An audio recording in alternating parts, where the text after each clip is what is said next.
Рудникот за олово и цинк САСА ги применува најсовремените индустријски практики и стандарди за управување за заштита на здравјето и безбедноста при работа, за заштита на животната средина, како и за лабораториски испитувања. Воедно САСА е првиот рудник во земјава која поседува интегрирана еколошка дозвола. Ова беше констатирано денеска при посетата на рудникот на заменик министерот за животна средина Јани Макрадули, заедно со службеници од Министерството, од Управата за животна средина и градоначалничката на Македонска каменица Сонја Стаменкова.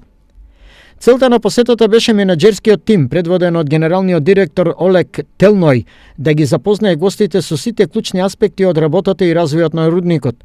Беа презентирани технолошкиот процес, вложувањата во современа рударска опрема, структурата на вработените и грижата за нивната благосостојба, како и поддршката која рудникот ја обезбедува за поддршка на локалната заедница како општествено одговорна компанија.